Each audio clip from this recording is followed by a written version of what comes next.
Hello, this is Mr. Ferreira, and I'm going to be talking you through one of the final sections in the research methods for year 13, and that's content analysis. I also include in this thematic analysis. These are difficult sections for us to go through, partly because they're not really going to ask you to do either content analysis or thematic analysis in exam, but they do expect you to know how and kind of why and what they are. So I'm going to talk through some of them, and I do typically use this as a practical lesson where I look at personal ads and relate it to the relationships section that we do next. So you might not know what a personal ad is, but effectively it's an advert for people to put in a newspaper to look for personal relationships. And we have examples there for women and for men. And this might be kind of difficult for you to understand because obviously you have social media, you have technology that has certainly helped hooking up the hooking up process, so it may not be something that you're quite familiar with. In this particular context was often people who had been in relationships previously and then were feeling lonely, would like to be in a relationship now, and they'll put an advert in the newspaper, and if somebody who read the advert liked it, they would then phone the number, leave a message, and then the person would kind of hopefully choose them, and they would kind of set up some kind of meeting. And so you might be looking at this and going, okay, so is there something about these adverts that can tell us about relationships? So the bigger concept could be on relationships. Now, what we obviously have here is that it's qualitative data.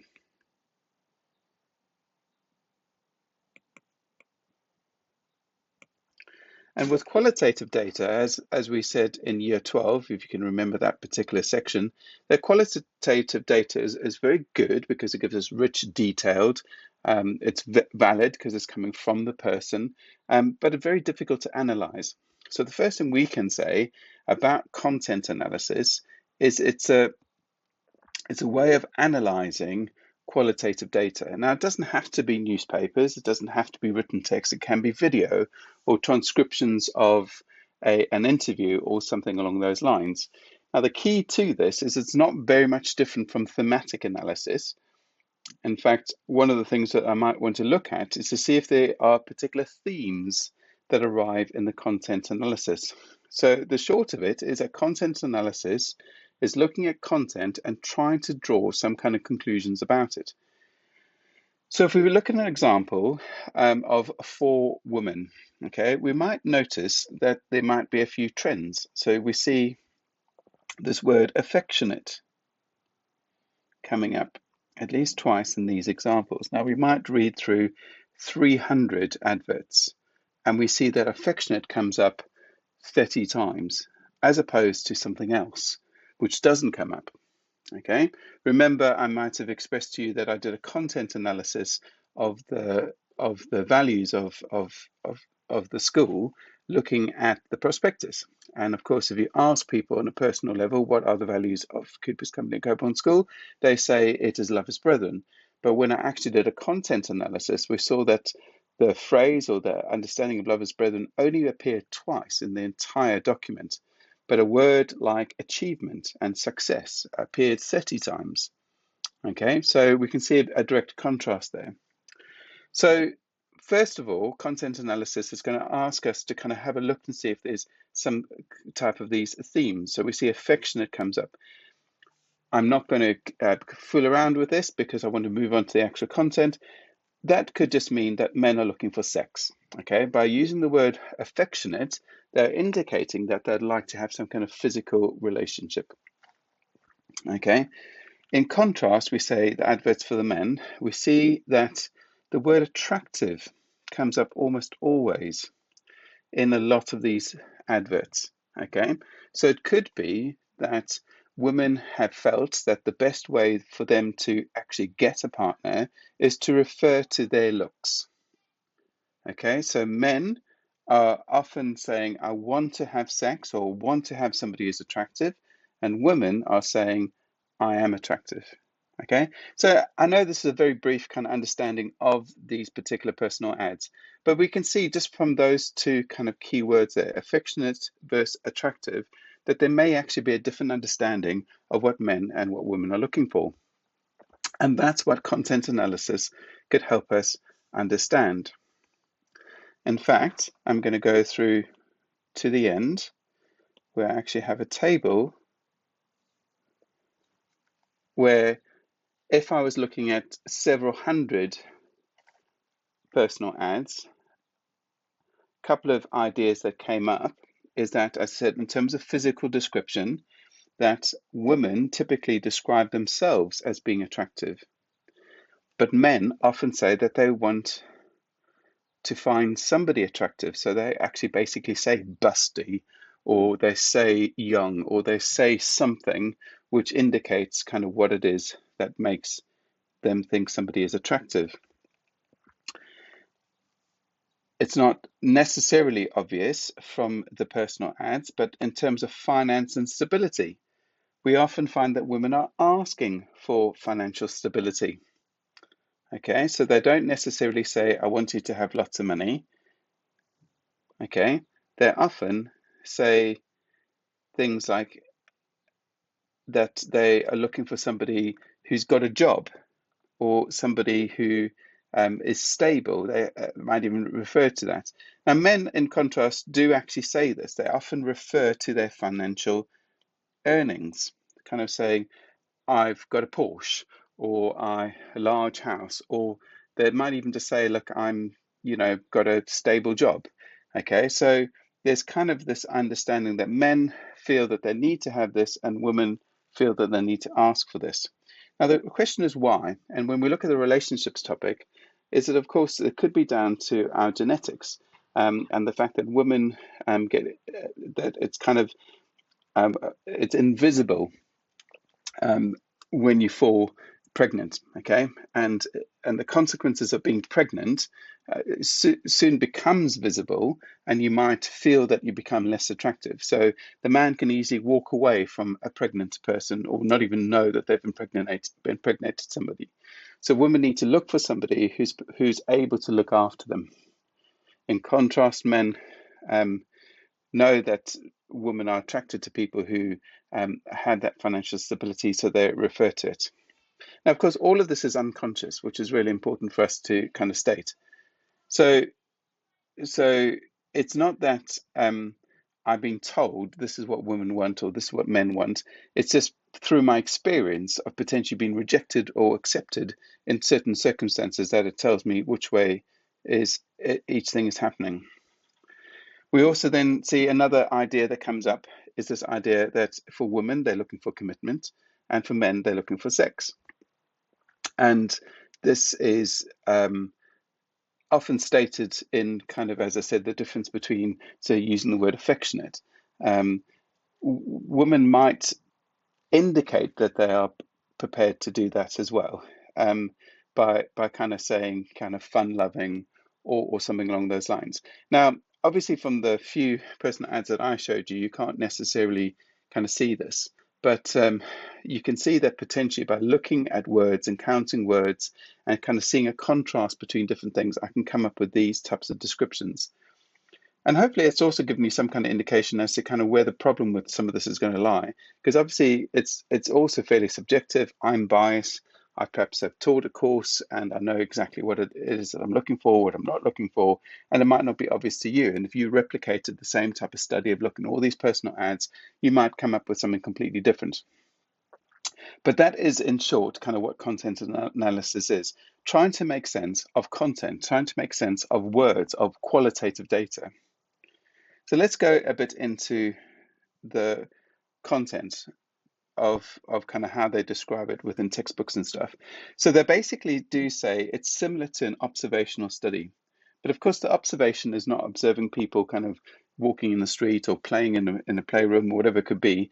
It's an indirect observation. I'm taking words that they've written in books and diaries. I'm looking at personal ads, I'm seeing films or advertisements, and I'm kind of making that observation about them. So just on a very kind of simple level, think about some of the things that you would do in terms of trying to make sense of some text. What they suggest is that we have at least 3 levels of things that we need to look at. We need to decide how we sample, in other words, which books or text or films or whatever it is we're going to have a look at. We've got to consider how we're going to code, in other words, what it is that I'm looking for. Now, obviously, this can be decided before we go into the text, or it could emerge, okay? And then, of course, how do I represent the data? In other words, how do I explain it to other people? So let's look at some of these things. Now, sampling. Now, this is like any other form of sampling. How would you choose your participants for your study, okay? So you have to decide what it is that you're going to do. So, for example, you might decide to look at every page. Or you might then go, no, okay, I can't look at every page. So, for example, when I was at university, I did an analysis of the Cosmopolitan magazine. Okay, so in the Cosmopolitan magazine, I don't know how many pages it has, perhaps a kind of 100-page magazine or so. I might then go, okay, so that's going to be difficult, especially if I want to go back 2 or 3 years. So I then actually might narrow it down to the advice columns. I decided to go to a particular section in the magazine where the people who write the magazine interact directly with the readers by answering questions and giving advice. Now, of course, how do I get to that? Well, it's partly down to what it is that I'm actually doing. So what was I actually trying to do? And I was trying to look at kind of how men are represented in a women's magazine. And so that's kind of how I came up on that. But of course, you could also do something like time sampling. Like, for example, if I was doing some kind of content analysis on a video, I might not be able to, say, take a whole series of EastEnders because there's just going to be too much video there. But I might say, okay, so in a 3-month period, I'm going to look at every 3 minutes of an episode and kind of look and see how what the role of a female character is, or something along those lines. But whatever it is, it's obviously you've got to be systematic and you've got to justify your response. So I might compare content from various books. Okay, so I might have maybe the idea of diaries. Maybe I'm looking at diaries written during a war period, and so there might be, so it might be quite specific that has to be published. Okay, or I might be looking at specific biographies. So the sampling method is usually just a form of justifying what it is that you're going to be doing. So as I said, like with the TV advert, it might be every 30 seconds of a particular ad. In fact, I think there was certainly studies looking at what women were doing in adverts. And of course, we do have the typical stereotype of kind of cleaning ads representing only female characters cleaning and not male characters cleaning. And even if you look at something simple as Mr. Muscle, you know, somebody that is trying to attract a particular type of person. So I can't say much about sampling other than we need to be able to justify it, okay? And it must be appropriate to the study.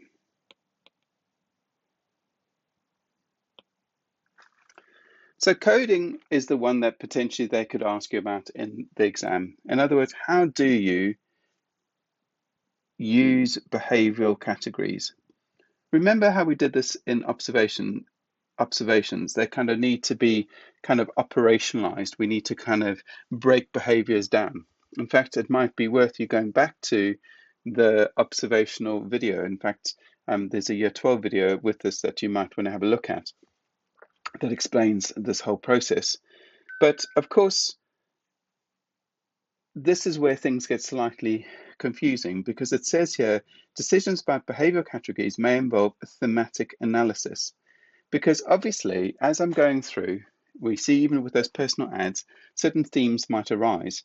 And so, of course, with those themes, I might start looking at particular words. So obviously, when you do this, it might be that you have preconceived behavioral categories, but also then other categories might emerge. And then it kind of says, sorry, count instances is one of the things that you could do. So, for example, if I looked at 300 ads and women referred to being attractive in 50% of them, then that might be significant. Okay, so what we are in some ways trying to do is taking content that is words and putting it into numbers. And the way we do that, we look for those behavioral categories. And the example I gave of looking at the school prospectus, you know, a several thousand word document, kind of having a much higher rate of occurrence of words like achievement and success and things like that, as opposed to love as brethren, or some kind of nicety relating to looking after people. Okay, and so that type of direct contrast did lead to the school looking at how they display love as brethren, and we now have the kind of the three pillars of the school, and one of them being love as brethren, and a lot of the work that Mr. Duncan has done with the school is trying to get us to kind of not only just say that our motto or our value is love as brethren, but actually also look after people and love as brethren as we can do. Now, the coding, as I said, is something which you might just need to kind of understand, well, how do I get behavioral categories? And that's how I would code. And then it says method of representing data. So of course we can do several different things. So we can do we can record the behavior categories. We can, for example, identify the categories. So I might have to have a table of data. So I might have the following words. So attractive,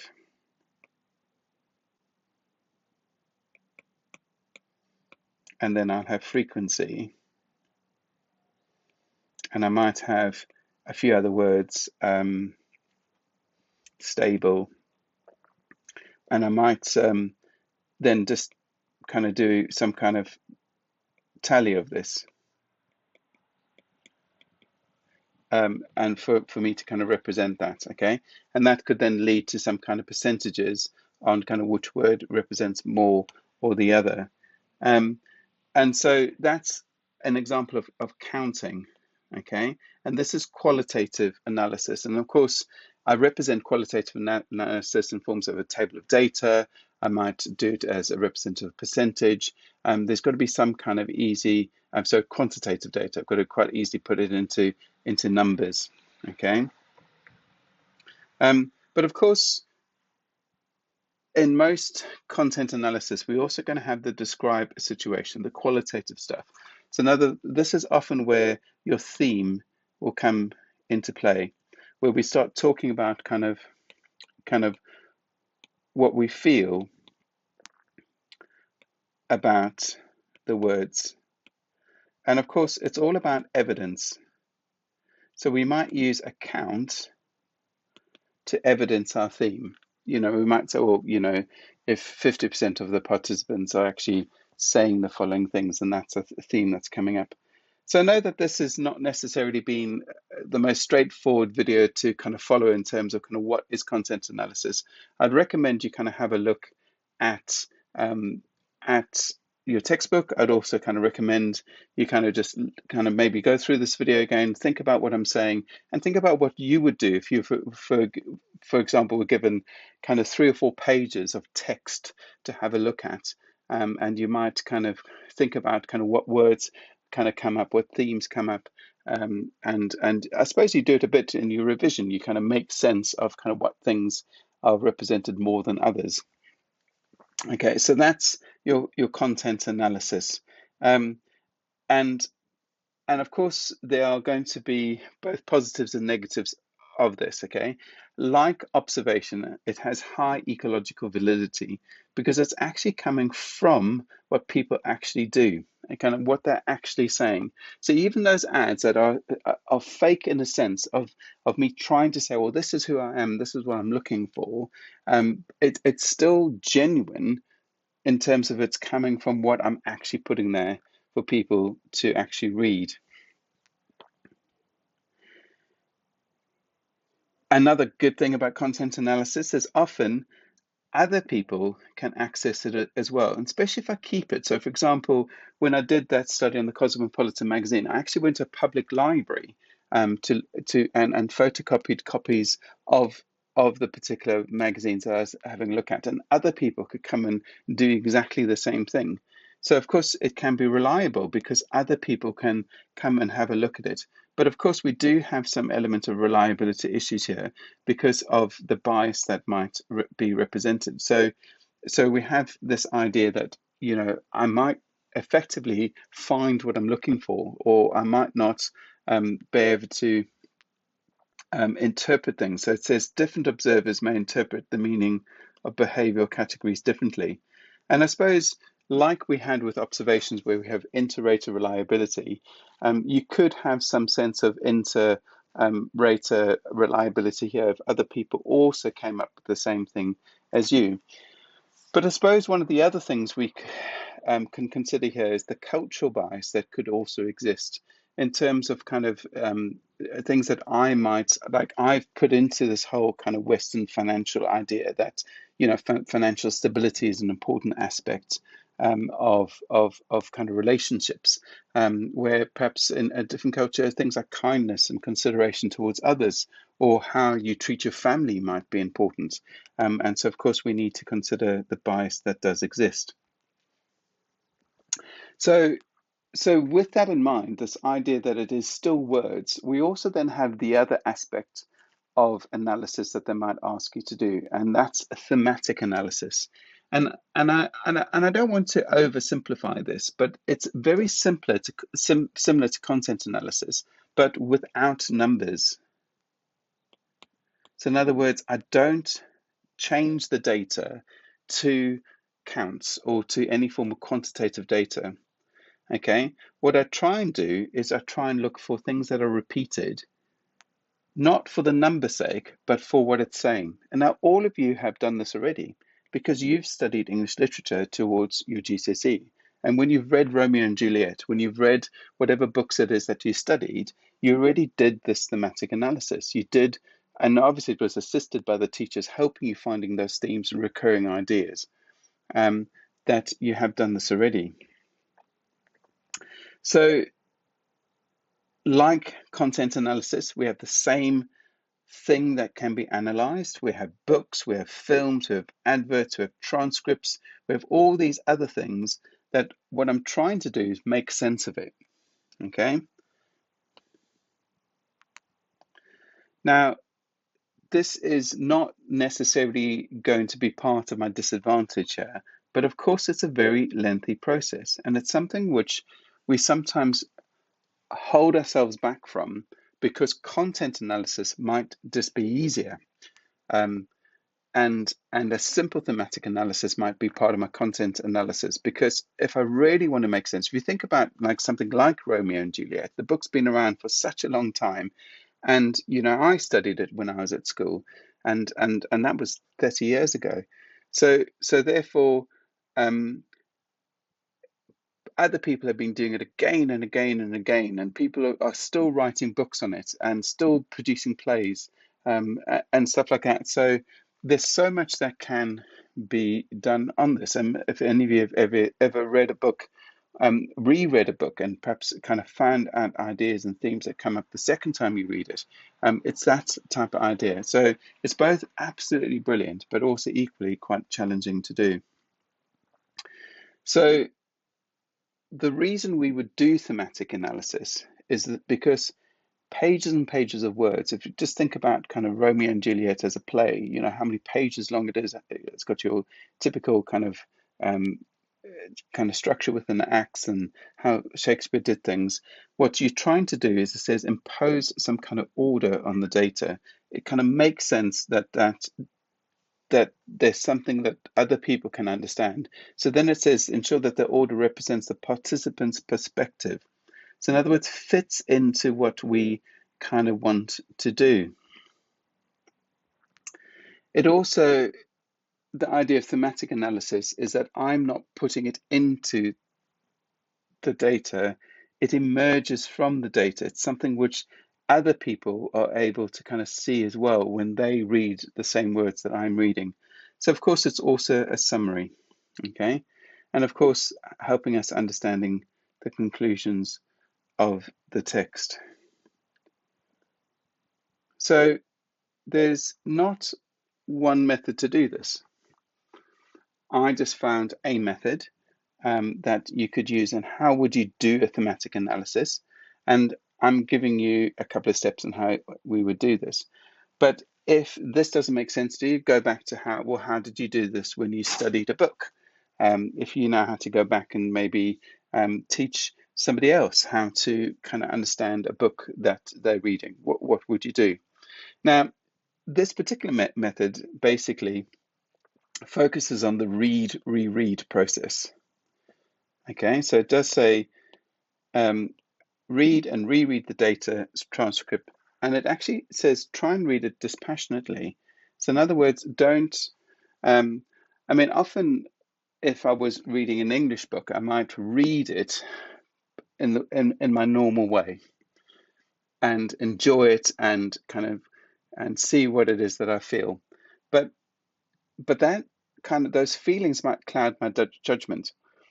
So if I was really trying to analyze text, it was almost kind of and we find, I mean, just sort of an example now, people who study like ancient Greek and ancient kind of like Latin text and things like that, the reason they go back to those original texts is because when you learn Greek or Latin and things like that, it's kind of you don't read it in the same way as what you would read English.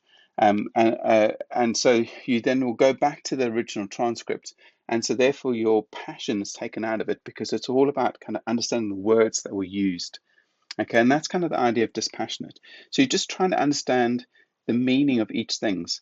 And of course, what it says, try not to make any notes, because what you're trying to do is cover what is being said. Then you take the text and you break it into meaningful units. Okay, and that just means that you kind of look for particular kind of ideas. So you might find that, this is convenient with chapters. I know with Shakespeare, it's about looking at the different act one, act two, things like that, whether it's the beginning of an act or the end of an act, things like that. And so then at this stage, you start labeling or coding each unit. You kind of, so for example, like the personal ads, I didn't necessarily do a thematic analysis, but obviously the easy code will be for men, for women. That's an easy code. Then you might then take the next code, could be something related to, okay, so as I said, physical attractiveness, relationship needs, things like that. Okay, so you start coding the particular data. And then you might break those behavioral categories down into quite simple ideas, but then it says, well, now let's put some bigger ideas into larger categories or themes. So often when you looked at books, we looked at themes of love, but before you might have looked at emotional language beforehand, or the use of description or something like that. And then, of course, what might happen is that an emergent category might come about. So the Cosmopolitan magazine, what I actually kind of decided is that you can't look at images of men and masculinity in a female magazine without considering what it says, what the purpose is for women. So, for example, one of the key purposes to the Cosmopolitan magazine at the time I was doing the study, which is probably about 1998, was this idea that we need to empower women to be strong and independent. And actually, a very surprising emergent category came up, and this was advice. So, for example, a lot of the advice was about, oh, my partner's cheating on me. What should I do? Instead of kind of actually saying, well, dump him, get rid of him, um, the advice came out, which genuinely surprised me, was this idea that, well, what can you do for yourself? How can you make yourself feel kind of beautiful and make yourself feel sexy and make yourself feel kind of desirable? Um, and and and that was a bit of a shock to me. So it could be that those emergent themes kind of start kind of then opening up different ideas for you to have a look at. And you find that the reason why people love English literature is because some of those themes, they might be talking about a love of a character, but they maybe kind of answer questions about your own personal relationships. Um, so these are just kind of 5 things that you can do. I'm really sorry if it doesn't make any sense to you. Maybe kind of think about some of the ideas that came from those personal ads. These are the themes that emerged from that. And so if I was going to do more content analysis, I might look at a count of words and do a comparison between different things. If I was doing more thematic analysis, I might look for what these particular themes are.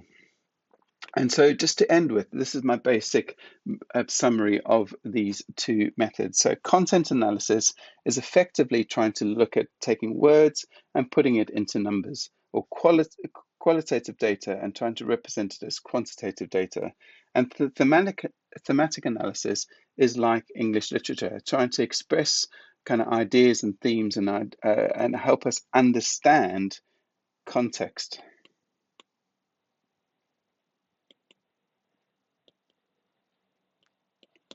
And there we go. That's what I'm going to be talking to you about. We are kind of coming to the end of the research methods, and I will kind of take you on to kind of the next ideas soon in different looms that I'll put up shortly. I hope that you're all well, and this is the end of today's video. Thank you very much, and goodbye.